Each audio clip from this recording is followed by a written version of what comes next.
Good afternoon, everyone. Today we are going to take a look at the function of the verb to be in Spanish. It's a little bit different than the concept in English or Chinese, because the verb to be in Spanish has two forms. One is ser and one is estar, and they are both irregular verbs. So we will start with page 81, and I'm going to lead you through this concept. It's an important concept, so I'm going to let you deal with it a little bit, do some exercises, but mostly you need to make yourself familiar with this concept. Alright, let's see what this verb has for us. As you know, again, we have to be able to conjugate every verb in Spanish, and this is the concept we are already familiar with. And as you know, the verb changes for each person. And in English, that only changes for he, she, and it, but in Spanish, it changes for everyone. So in English, we'll say I eat and he eats. However, the rest, it would be eat. In Spanish, that conjugation changes as you have practiced already and take the quiz.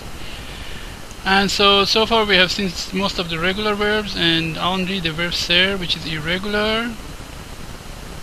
And there are irregular verbs in Spanish, so let's take a look at two more important regular verbs. One is ser and the other one is estar. Let's take a look at the video here. An introduction, and then I will continue with this. Here's a simplified explanation of the difference between ser and estar. Ser usually refers to a permanent condition, and estar usually refers to a variable or temporary condition. So here, right here, you already have one introduction to the verb ser and estar, the differences between the verb ser and estar. And as you can see, ser is usually refers to a permanent condition. So this is a very big area that you can make yourself used to. In other words, just like the female and male gender, we said usually with o and a, but of course there are other ones. Ser and estar. Ser is for permanent condition, and estar usually refers to a variable or temporary condition. And estar usually is for temporary condition. Keep that in mind as we go over the details. We'll show you the various forms of ser that go along with each pronoun. By the way, when you go through all the forms of a verb, it's called conjugating the verb. We'll tell you more about conjugations in a minute. One thing we should tell you about the verb ser. It's an irregular verb. Ser is irregular, so you have to memorize its forms. You can't just predict its conjugation. There are a number of irregular verbs in Spanish, but for the most part, Spanish verbs are predictable and pretty easy to deal with. Let's start by conjugating the English verb to be, just so you'll remember what a conjugation looks like.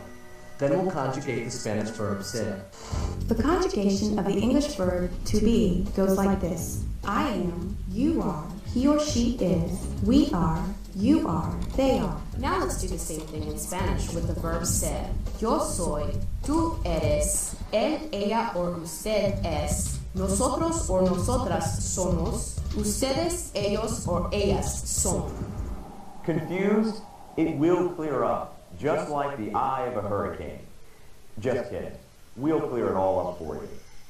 Now that you've seen the conjugation of the verb ser, we'll practice using it as we show you some circumstances which call for it. We mentioned earlier that you use ser when you're talking about a permanent or relatively permanent situation.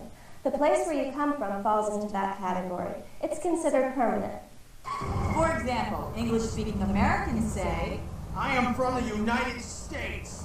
in Spanish you'd say, Yo soy de los Estados Unidos. Let's take a close look at this sentence. Yo means I, so means am, de means from, and los is the correct form of the article the to go along with Estados Unidos, which means United States. soy de Mexico.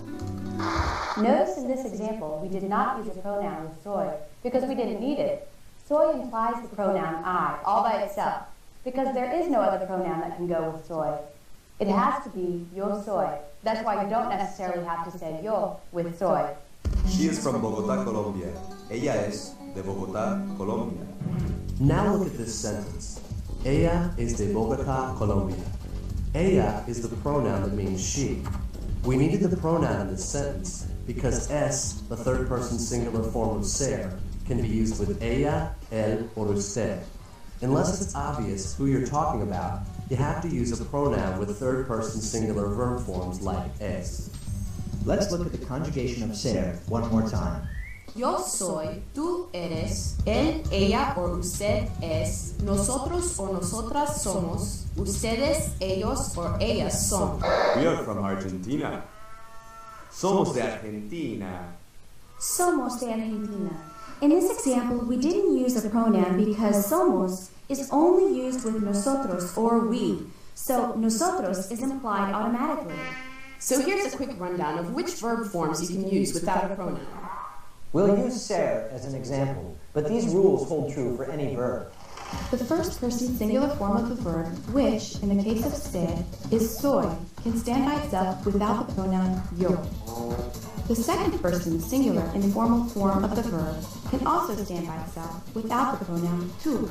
The second person singular form of ser is eres. Eres always implies the pronoun tú. So as we have discussed this before, once you have the conjugation of the verb, usually the pronouns in Spanish are not necessary unless you have some emphasis, or there might be some confusion between usted and él and ella, or ustedes and ellos and ellas, since they both are using the same conjugation of the verb. So in general, we can we can delete the pronoun when we are talking in Spanish. Don't confuse the pronoun tú and its verb forms with the other second person singular pronoun, usted. Remember, usted is a formal way to say you. Usted takes the same verb form as the third person singular pronouns, él and ella. Here's a table that will remind you of the pronouns and what they mean. Yo means I. Tú is the informal word for you.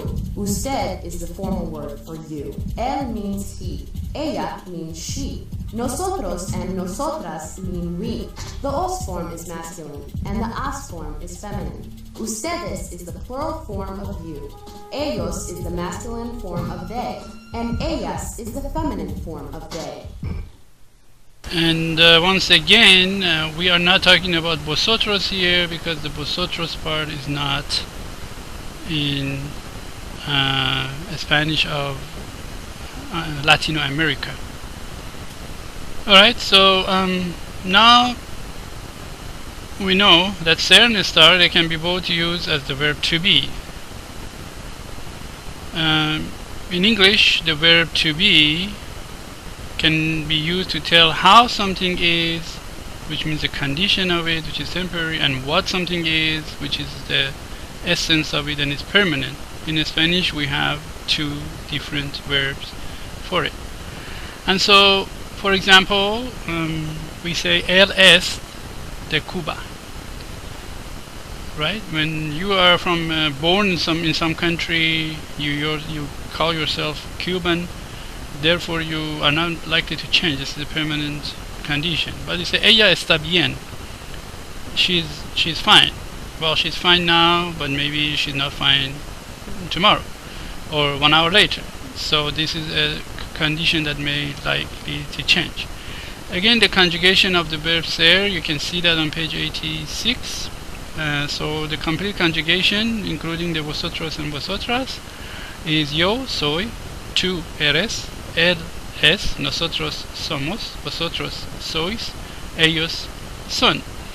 And the conjugation of the verb estar, which comes in page 82, is yo estoy, tú estás, él está. So when you ask someone ¿Cómo estás?, means how are you, but we are asking it in a condition, in a situation that is not permanent, because you are okay now, maybe you are not so okay tomorrow or 3 hours later. Yo estoy tú estás, él está. Nosotros estamos. Vosotros estáis, ellos están.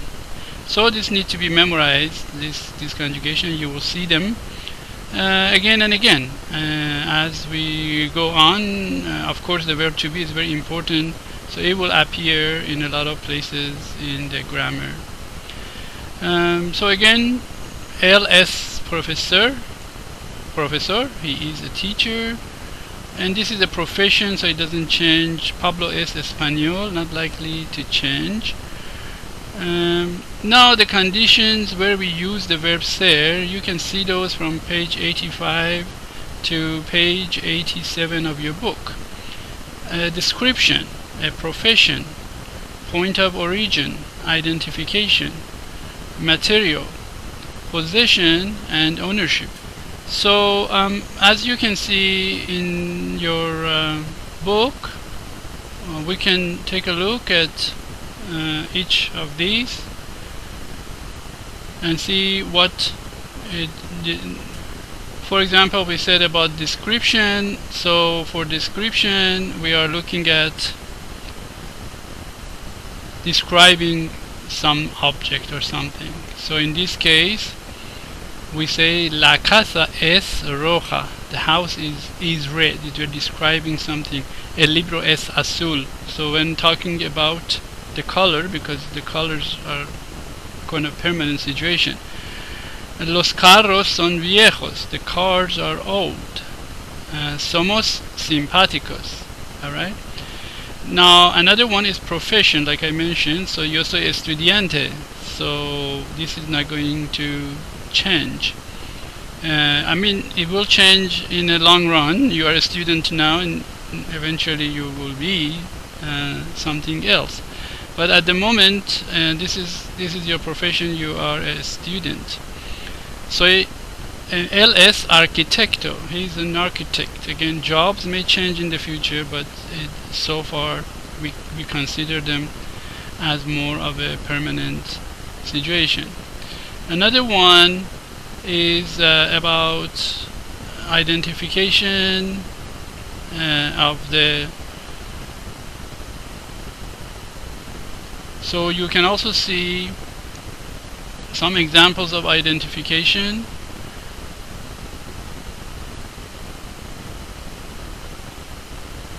For example, we say somos amigos.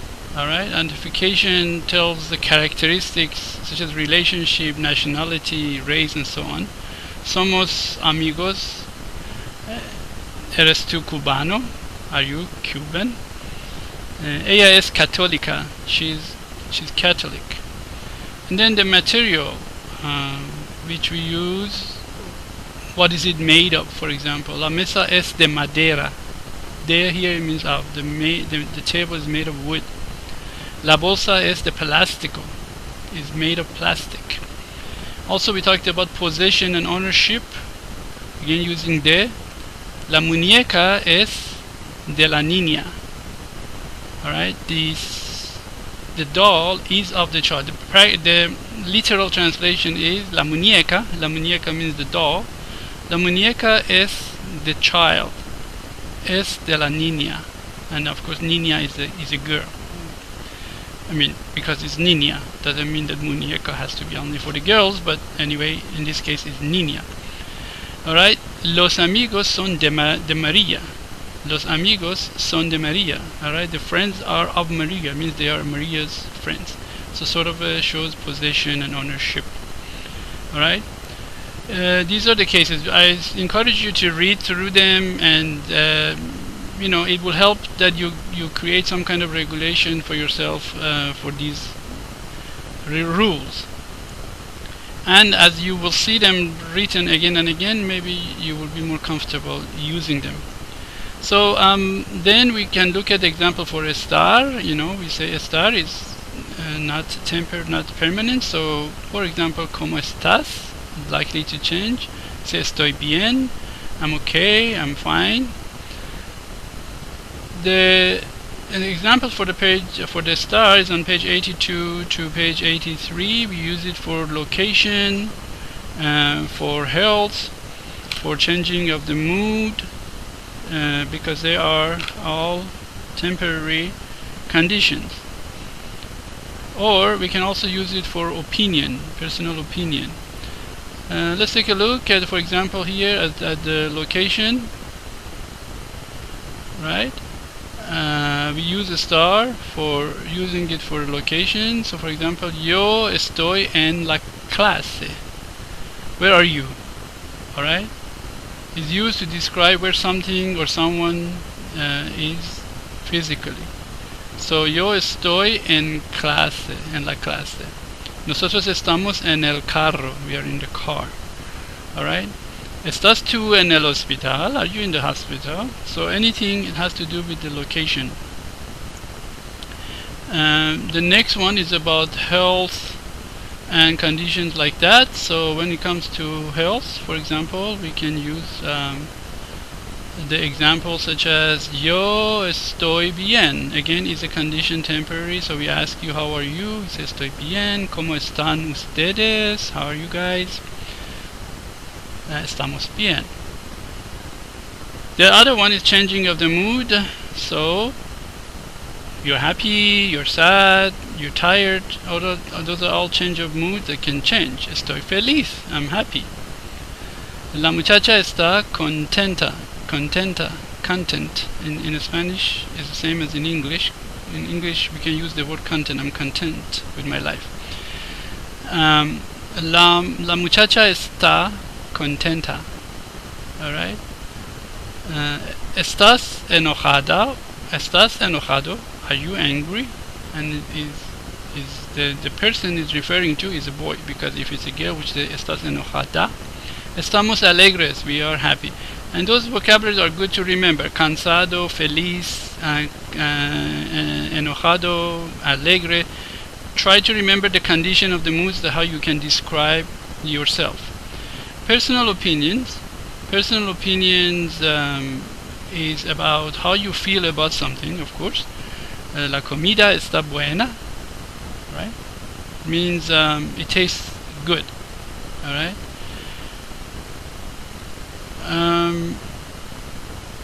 So here you have an explanation. It says when a star is used with food, it means taste. When a star is used with appearance, it means look, just like in English. So, for example, you say when you look at someone, you say estás bien. It means you look good also. It means you're good, also means you look good. So we use it for a condition of opinion, as in taste, or as in for look. So you will see later in some examples. For example, here, él está guapo. He looks good. He looks handsome, right? But you can also use it with the verb ser. You could say él es guapo. So if you say él es guapo, means he is permanently good looking, right? But if you say él está guapo, means today he looks especially handsome, or today he looks handsome. So same thing for the food. See, la comida está buena means the food tastes good today. But if you say la comida española es buena, if you say la comida española es buena, means Spanish food is good in general. You like Spanish food, and so not any specific food, but in general you like Spanish food because it is. Okay, now let's take a look at another video again to review about SER and ESTAR. And so this should bring things to some sort of conclusion for you after you listen to this explanation, and also you have a chance to read the book, and you should be able to do the homework exercises. Let's listen to this. Hola amigos. SER and ESTAR both mean to be, but in Spanish we don't use them at random. SER refers to a permanent condition and ESTAR to a variable or temporary condition. SER is an irregular verb. It means that it doesn't follow the rules of conjugation. Remember that conjugating a verb is to say who's doing the action in a sentence. For example, in English you don't say he to play football. you have to conjugate the verb so that it looks right. He plays football. You drop the to and add an s at the end of the verb for the he form. In Spanish, we also have to conjugate the verbs when we make sentences. Let's conjugate the verb to be in English. I am, you are, he, she, it is, we are, you are, and they are. Ser is very regular. We cannot predict it, so we have to memorize its forms. And here they are. Yo soy, I am. Tú eres, you are. Usted es, you are. Él es, he is. Ella es, she is. Nosotros, nosotras somos, we are. Vosotros, vosotras sois, you all are. Ustedes son, you all are. Ellos and ellas son, they are. If you're confused and you cannot decide whether using ser or estar, or if it isn't clear what permanent or temporary conditions are, help and coin will help you out. Help and coin are mnemonics that can help you decide which verb you need to use. Help stands for health, emotions, location, and progressive tense. So here she's giving us another way to remember which conditions are permanent, which conditions temporary. As we mentioned some of them before, you can see health is among them, emotions, location is we mentioned, so she give an acronym help and coin to these. All of these cases we use the verb estar. If you want to learn more about its uses, you can watch the video for estar. We will discuss here the uses for the verb ser. For ser, we use the mnemonic coin. Coin stands for characteristic, origin, identity, and nationality. Let's look at some examples. Adjectives are used to describe characteristics of people, animals, or things. If I say, Juan es alto, Juan is tall, I'm talking about one of Juan's characteristics. Being tall is a permanent or relatively permanent condition. It doesn't change from one day to the other. Or Margarita es ordenada, Margarita is organized, means that she is organized on a regular basis. She could be messy one day, but that doesn't change the fact that she's organized the rest of the days. It is a permanent condition. Ser is also used to express origin, like the city or country where you were born, which is considered permanent. Tú eres de Guadalajara, México. You are from Guadalajara, Mexico. Or soy de Colombia. I am from Colombia. In this example, I didn't use the subject pronoun yo because soy only corresponds to the subject pronoun yo, so I cannot omit it. Spanish speakers only use the subject pronouns to clarify who's doing the action or to make emphasis on it. Our identity is also expressed with ser. Yo soy Diana Rodríguez. I am Diana Rodríguez. Soy profesora de español. I am a Spanish teacher. Or tú eres estudiante. You are a student. And the N in coin stands for nationality. Alicia es francesa. Alicia is French. Los chicos son americanos. The boys are American. Notice that in Spanish, when we are referring to nationalities, we don't capitalize them, but in English, you do. Let's review once more the conjugation of the verb ser. Yo soy, I am. Tú eres, you are. Usted es, you are. Él es, he is. Ella es, she is. Nosotros, nosotras somos, we are. Vosotros, vosotras sois, you all are. Ustedes son, you all are. Ellos and ellas son, they are. Now, it is time for you to tell me some answers. Marcos, argentino. Marcos es argentino. Mis hermanos es... So you can figure out, give you a little time to figure out what should be the answer for this. Estudiantes. Mis hermanos son estudiantes. Mi madre. So mi madre. Now you need to think about how to change this with a pronoun. Is it going to be yo, tú, él? And once you know that, then of course you know the conjugation of the verb ser. So mi madre will be changed with ella. Inteligente. Mi madre es inteligente. Vosotros de Costa Rica. Vosotros sois de Costa Rica. Tú, simpático. Tú eres simpático. Alright, so this gives you some idea about the conjugation of the verb ser, and I hope that helps. I'm going to leave these videos and some links for you to take some quiz. It's not for me, it's not for grade, it's just for yourself. You can take the quiz by yourself online, and you can see the results and you can see how you're doing, and this is a good practice. And then you have the homework. So for November 23rd you will be watching this video, and November 30th we are back to the class, regular class, and the homework that is due is on page 81 to 91. You need to read it, and the homework is 31 to 34. Also, listen to the audio on page 93. This is the next step, and the story of Enrique y Maria, and practice reading it. Still not due on the Moodle, but listen to the audio and practice reading it. Those of you who have been keeping up with me, I'm very happy. It helps to keep up with the schedule, and of course it's a new language. It takes a lot of effort from your part. With 2 hours of the class, all I can do is to just introduce you some concepts, but if you're interested in get the hang of the language, then it's really important that you do a lot of work at home by yourself.